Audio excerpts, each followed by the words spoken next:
अवधूत चिंतन श्री गुरुदेव दत्त श्री स्वामी समर्थ।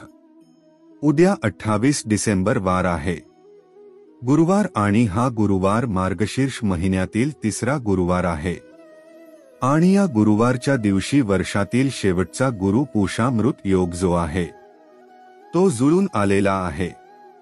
या अगोदर 3 गुरु पुषमृत योग हे येऊन गेलेले आहे आणि हा 2023 मधला चौथा आणि शेवटचा हा गुरु पुषामृत योग जो आहे तो आहे गुरु पुषमृत योग जो आहे तो अतिशय महत्त्वाचा आणि शुभ दिवस मानला जातो।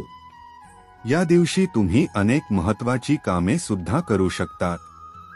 त्याचबरोबर तुम्हाला काही नवीन वस्तू खरेदी करायचा असेल तर ती सुद्धा तुम्ही या दिवशी खरेदी करू शकतात। आपल्या वास्तुशास्त्र मध्ये असं सांगितले आहे की या गुरु पुषामृत योगावती तुम्ही कोणतीही वस्तू खरेदी केली तर ती खूप शुभ असते असं सांगत आलेला आहे। तसेच या दिवशी आपल्याला माता लक्ष्मीची आणि भगवान विष्णूची सेवा सुद्धा करायची आहे। काय सेवा करायची याबद्दलचा एक व्हिडिओ मी तुमच्या सोबत शेअर केलेला आहे। त्याचबरोबर आपल्याला या दिवशी काही उपाय सुद्धा करायचे आहेत। आज या व्हिडिओमध्ये मी तुम्हाला आंब्याच्या पानांचा उपाय सांगणार आहे। हा उपाय केल्याने आपल्या आयुष्यात, आपल्या घरात सगळी दोष, अडचणी, संकट हे दूर होतील। आणि चॅनल वरती नवीन असाल तर सबस्क्राइब करा आणि असेच माहिती पूर्ण पाहण्यासाठी बेल आयकॉनलाही प्रेस करा, म्हणजे जेव्हा कशी पण आम्ही नवीन व्हिडिओ अपलोड करेल त्याचा नोटिफिकेशन सर्वात अगोदर तुम्हाला भेटेल आणि तुम्ही एक पण व्हिडिओ मिस करणार नाही। गुरु पुषमृत योग जो आहे तो तेव्हा येतो जेव्हा पुष्य नक्षत्र हे गुरुवारच दिवशी येत आहे, तेव्हा गुरु पुष्योरम या दिवसाला एक विशेष महत्त्व दिले जाते। या दिवशी हळद खरेदी करण, त्याचबरोबर बघा डाल खरेदी करण, धने खरेदी करण हे अतिशय शुभ मानले जात। सोन नान खरेदी सुद्धा या दिवशी केल जाता, पण प्रत्येकान सोन खरेदी करण शक्य नाही, तर ज्यांना शक्य नाही त्यांनी अशा वस्तू नक्की खरेदी करू ना। धार्मिक पुस्तके सुद्धा तुम्ही या दिवशी खरेदी करू शकतात। देवांच्या मूर्त सुद्धा तुम्ही या दिवशी खरेदी करू शकतात। हा दिवस जो आहे तो खूप शुभ मानला जातो आणि त्याचबरोबर आपल्याला या दिवशी आंब्याच्या पानांचा उपाय सुद्धा करायचा आहे।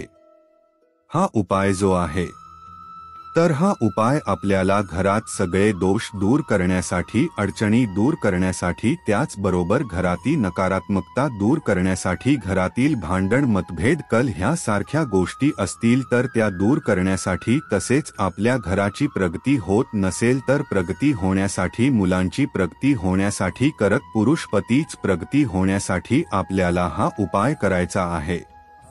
आंब्याच्या पानांचा आपल्या हिंदू धर्म मध्ये खूप महत्त्व सांगितले आहे आणि आंब्याच्या पानांचा उपाय जर आपण अमावस्या, पौर्णिमा, त्याचबरोबर गुरुपुषामृत योगावती जर केला तर त्याचा आपल्याला जास्तीत जास्त फल प्राप्त होत। आंब्याचा झाड, वडाचे झाड, त्याचप्रमाणे कडुलिंबाचे झाड ही झाड खूप शुभ मानली जातात।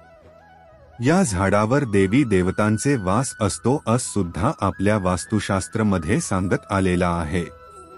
बरेच वेळा आपण पूजेमध्ये आंब्याची पान ही वापरतो। अशा काही पूजा असतात तर त्या ठिकाणी आंब्याची पान नसेल तर ती पूजा अपूर्ण मानली जाते।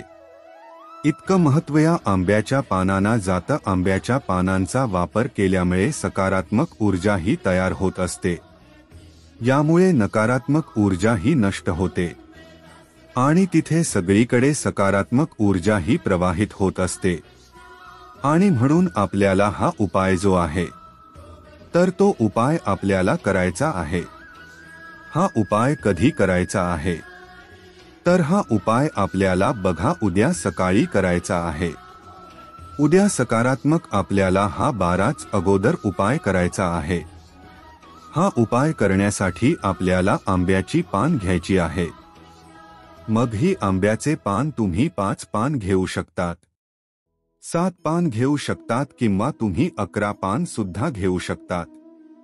ही पान आपल्याला चांगली घ्यायची आहे कुठेही किडले अशी पानही आपल्याला घ्यायची नाही. स्वच्छ आपल्याला पान घ्यायचे आहे. तुम्ही 11 पान घेतली आणि ही पान तुम्हाला स्वच्छ पाण्याने धुवून काढायचे आहे.